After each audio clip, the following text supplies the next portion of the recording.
তো আজকে সকালবেলা উঠেই আর কি ঘুম থেকে উঠেই মনটা একদম ফ্রেশ হয়ে গেল। কারণ সকালবেলা উঠেই দেখছি আমার ফুল গাছগুলোতে তো ভালোই কুঁড়ি টুড়ি এসেছে, ২-১টা করে ফুল ফুটছে। আর ওই নতুন একটা জবা গাছে একটা মাত্রই ফুল ফুটেছে। দেখে তো মনটা একদম কি বলবো ফ্রেশ হয়ে গেল। আজকে অবশ্য আমি মর্নিং ওয়াকে যাইনি, কারণ আমি শরীর স্বাস্থ্য সম্বন্ধে অতটাও সচেতন না যে রোজ দিন মর্নিং ওয়াক করব। ওই যেটুকু যাই মাঝে সাঝে সেটা আর কি আমার বরের চাপে পড়ে যেতে হয়। মানে জোর করে মানে ধরে বেঁধে নিয়ে যায় আর কি, ওই জন্যই যাই। তো এই দেখো ফুলগুলো আর কি একটু ভিডিও করে নিলাম। আর এই দেখো একটা লাউ হয়েছে আমার কাছে, একটা না অনেক কটাই হয়েছে, কিন্তু সেগুলো আর কি ভিডিও করিনি। তো তারপরে এই দেখো এটা হচ্ছে কালকে মাছ নিয়ে এসেছিল। তো এটা হচ্ছে রবিবারের ব্লগ। তো রোববার দিন, শনিবার দিন তো আর রান্না করা হয়নি, কারণ শনিবার দিন তো একদম পুরো নিরামিষ চলে। তো ওই জন্য ওই রকম প্যাকেটে করে রেখে দিয়েছিলাম।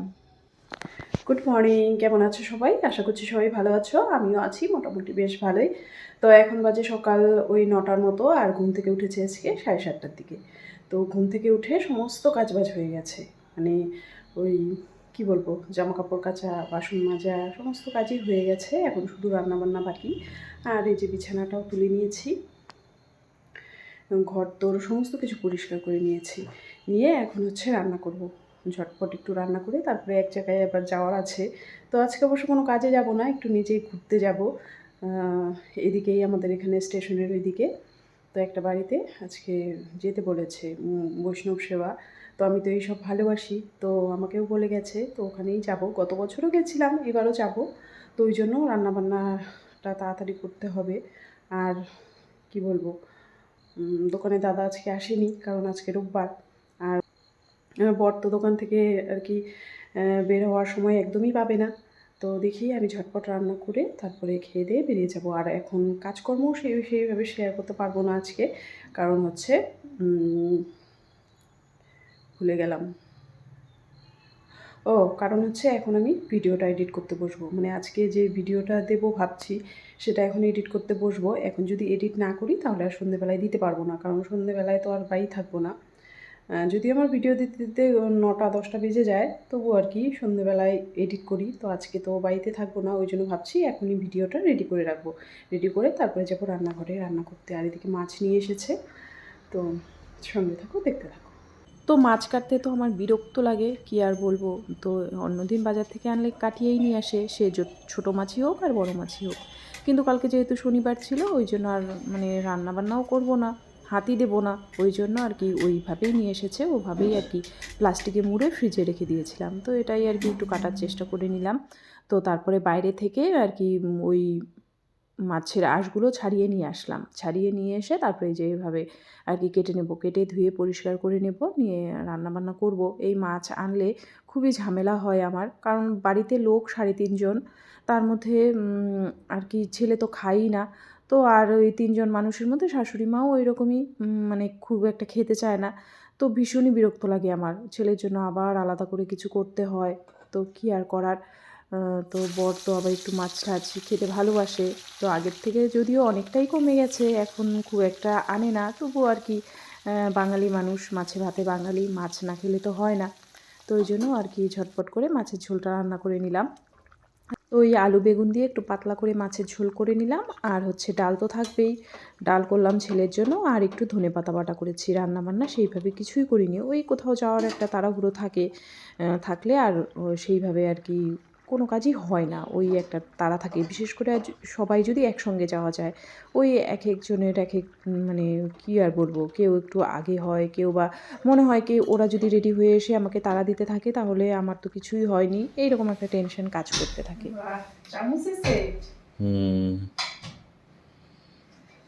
তো এই যে এটা হচ্ছে আমাদের কোম্পানি থেকে পাঠিয়েছে, এটা হচ্ছে টাটা স্টিল থেকে গিফট না, দেখি কি আছে।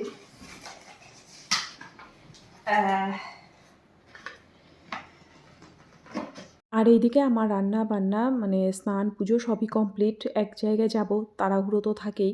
তার মধ্যে আবার ওই তো কোম্পানি থেকে একটা গিফট পাঠিয়েছে, তো আমার বর নিয়ে এসে আমাকে বলছে এই দেখো। তো আমি ভাবলাম একটু ভিডিও করে নিই। তো যদিও খুব তাড়াহুড়োর মধ্যেই আছি, কারণ রেডি হয়ে মানে সবারই মোটামুটি হয়ে গেছে, আমারই শুধু হয়নি। তো কী আর করব, একটু আমারও ইচ্ছে করলো। পার্সেল আসলে তো মনটা খুঁতখুত করতে থাকে যে কতক্ষণে দেখব কী আছে না আছে। তো তারপরে এই দেখো খুব সুন্দর একটা পার্সেল পাঠিয়েছে কোম্পানি, মানে পার্সেল বলতে ওই মানে কোম্পানি থেকে গিফট পাঠিয়েছে। তো এরকম ছোটোখাটো গিফট কিন্তু এই কোম্পানি থেকে মানে সবসময়ই পাঠাতে থাকে। মানে কোনো সময় ওই সিমেন্টের কোম্পানি থেকে পাঠায়, কোনো সময় রডের কোম্পানি থেকে পাঠায়। একেক সময় একেক আর কি কোম্পানি থেকে এরকম ছোটোখাটো গিফট আমাদের দেয়। তো এই যে কাজকর্ম সমস্ত কিছু গুছিয়ে গেছে রেখে তারপরে এই যে রেডি হয়ে নিলাম, একটা শাড়ি পরে নিলাম। তো এখন যাব হচ্ছে ওই যে বললাম সকালবেলা এক জায়গায় যাওয়ার আছে, সেখানেই যাব। তো সেইভাবে আর কি কোনো কাজকর্মও করিনি, আমি তো রেডি হয়েই ছিলাম মোটামুটি, শাড়িটা পরিনি কিন্তু মোটামুটি রান্না বান্না স্নান খাওয়া দাওয়া সব কিছু করে কমপ্লিট করে আর কি বসেছিলাম। তো যাদের সঙ্গে যাব তাদের আবার একটু দেরি, তো সবাই মিলে একসঙ্গে গেলে তো এটাই হয়, আগের থেকে কথাবার্তা একটু সকাল সকাল যাব। তো তো দেরি হয়ে গেল, তো সবাই মিলে যাব, এখন গিয়ে ঘুরে আসি। তো সবাই মিলে জোট বেঁধে তারপরে এই যে চলে আসলাম। আর বাড়ি থেকে বেরোতেই আমাদের অনেকটা দেরি হয়ে গেছে, 2:45 প্রায় বেজে গেছে। কারণ সবই মহিলা মানুষ, সবারই সংসারের কাজকর্ম গুছিয়ে রেখে তারপরে আসতে হয়েছে।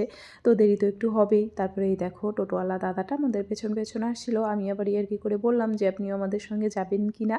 তো উনি 2-1টা কাস্টমার খুঁজছিল আর কি, কারণ উনি একা যাবে, ফাঁকা গাড়ি নিয়ে, ওই 2-1টা পেলে আর কি খারাপ হয় না। তো তারপরে এই যে স্টেশনের পাশ দিয়ে রাস্তা ধরে সোজা চলে যাচ্ছি, মানে যেখানে যাব আমাদের গন্তব্যস্থল। তো যাদের সঙ্গে যাচ্ছি তাদের পুরনো বাড়ি ছিল এই জায়গায়। তো জায়গাগুলো খুবই সুন্দর। গতবার বছরও এসেছিলাম, এবছরও মানে এসেছি। আমার শ্বশুরমশাইয়েরও অবশ্য একটা পুরনো বাড়ি আছে। সেটা হচ্ছে এই দিকে না, মানে আরেক দিকে। সেদিকেও একবার যাওয়ার ইচ্ছে আছে। তো আমি নিজেই অনেক দিন থেকে যাই না, প্রায় 4 বছর হয়ে গেল আমি ওদিকে পা রাখি না। আমি বা আমার শাশুড়ি মা আমরা যাই না। তো আমার বর অবশ্য যায়, মাঝে গিয়ে ঘুরে টুরে আসে। কিন্তু আমি ভাবি যে যাব কিন্তু আর হয়েই উঠছে না। তো একসময় যাব, গিয়ে আর কি তোমাদেরকেও দেখিয়ে আসবো। তো এই দেখো এবার হচ্ছে এই ইচ্ছে হলো রাস্তা দিয়ে হাঁটতে আবার ইচ্ছে হলো না একটু ওই মাঠের মাঝখান দিয়ে যাই। তো এইরকম মাঠের কাছে বাড়ি ঘর, মানে বাড়িতে থাকতে আমার খুবই ভালো লাগে। কিন্তু কী আর করব, ছোটোবেলা থেকে সেইভাবে কোনো দিনও সৌভাগ্য হয়নি। আর বিয়ে হয়েছে গ্রামেও তো ওই নামেই গ্রাম, কিন্তু আসলে মানে কী আর বলবো, একদম রাস্তার ধারেই বাড়ি। তো এখানে এসে এই যে সবাই শাক তুলতে ব্যস্ত, আমিও একটু শাক তুলে নেব। আর এই শাক তুলতে আমাদের সন্ধে হয়ে গেছিলো। তারপরে যেখানে গিয়েছিলাম সেখানে এসে একটু খাওয়া দাওয়া করে তারপরে আমরা বাড়িতে চলে এসেছি। আজকের ভিডিওটা এখানেই।